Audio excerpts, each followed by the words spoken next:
കലാഭവൻ മണിയുടെ മകൾ ശ്രീലക്ഷ്മി ഡോക്ടറായി. മകൾ MBBS കഴിഞ്ഞ് പ്രാക്ടീസ് ചെയ്യുന്നു. മണിയുടെ സഹോദരനാണ് ഈയൊരു സന്തോഷവാർത്ത അറിയിച്ചത്. മണിയുടെ സഹോദരനായ ഡോക്ടർ RLV രാമകൃഷ്ണന് ഡോക്ടറേറ്റ് കിട്ടി.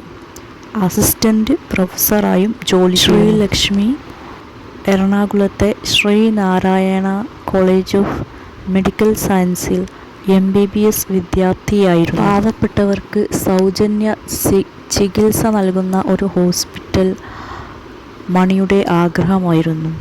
അതുപോലെ മകൾ ഡോക്ടറാവുന്നതും അദ്ദേഹത്തിൻ്റെ ഒരു ആഗ്രഹം ആയിരുന്നു. ഇടയ്ക്ക് എവിടെയൊക്കെയോ മനസ്സ് പതറിയിരുന്നു, വിഷമം തോന്നിയിരുന്നു എന്നൊക്കെ മണിയുടെ സഹോദരൻ പറയുന്നുണ്ട്. മണിയുടെ ആഗ്രഹം പോലെയാണ് മകൾ ശ്രീലക്ഷ്മി ഡോക്ടർ ആയത്. 2 വർഷത്തെ എൻട്രൻസ് പരിശീലനത്തിനൊടുവിലാണ് MBBS പ്രവേശനം ലഭിച്ചത്. മണിയുടെ സഹോദരൻ കലാമണ്ഡലത്തിലാണ് ജോലി ചെയ്യുന്നത്. തൻ്റെ സഹോദരൻ കാരണമാണ് ഇതൊക്കെ സംഭവിച്ചത് എന്ന് അദ്ദേഹം വിശ്വസിക്കുന്നു. പാവപ്പെട്ടവരുടെ ഡോക്ടർ ആകണമെന്നാണ് മണിയുടെ ആഗ്രഹം എന്ന് സഹോദരൻ പറയുന്നു. ചേട്ടൻ്റെ ആഗ്രഹപ്രകാരമാണ് താൻ മുന്നോട്ടു പോയതെന്ന് സഹോദരൻ പറയുന്നു. മണിയുടെ ആഗ്രഹം സഫലമായതിൻ്റെ സന്തോഷത്തിലാണ് മണിയുടെ സഹോദരൻ. ഒരു ഹോസ്പിറ്റൽ തുടങ്ങുക എന്ന ലക്ഷ്യം കൂടി അവർക്കുണ്ട്.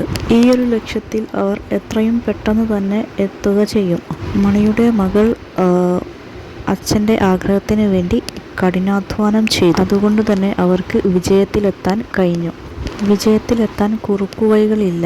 കഠിനാധ്വാനവും ആത്മസമർപ്പണവും വേണം. നമ്മൾ പ്രയത്നിച്ചാൽ വിജയത്തിലെത്താൻ സാധിക്കും. നമുക്കൊരു ലക്ഷ്യമുണ്ടെങ്കിൽ ആ ലക്ഷ്യത്തിനു വേണ്ടി നമ്മൾ ശ്രമിച്ചുകൊണ്ടേയിരിക്കണം. ഒരു ദിവസം തീർച്ചയായും ആ ലക്ഷ്യത്തിലെത്തുക തന്നെ ചെയ്യും. അവർ തൻ്റെ ആഗ്രഹത്തിനു വേണ്ടി ആത്മാർത്ഥമായി ശ്രമിച്ചതുകൊണ്ട് അവർക്ക് വിജയത്തിലെത്താൻ സാധിച്ചു. മണിയുടെ കുടുംബം ഇപ്പോൾ വളരെ സന്തോഷത്തിലാണ് ഈയൊരു വിജയത്തിൽ. മണിയുടെ സഹോദരൻ ഈയൊരു വാർത്ത പങ്കുവെച്ചപ്പോൾ തന്നെ അവരുടെ സന്തോഷം പ്രകടമായിരുന്നു. മണിയുടെ മകൾക്ക് തൻ്റെ അച്ഛൻ്റെ ആഗ്രഹം സഫലമാക്കാൻ കഴിഞ്ഞു. മകൾക്ക് അച്ഛന് വേണ്ടി ചെയ്തു കൊടുക്കാൻ പറ്റുന്ന ഏറ്റവും വലിയ കാര്യം ആ മകൾക്ക് ചെയ്യാനായി. തൻ്റെ അച്ഛനോടുള്ള കടമ നിറവേറ്റുന്നതിൽ ആ മകൾ വിജയിച്ചു.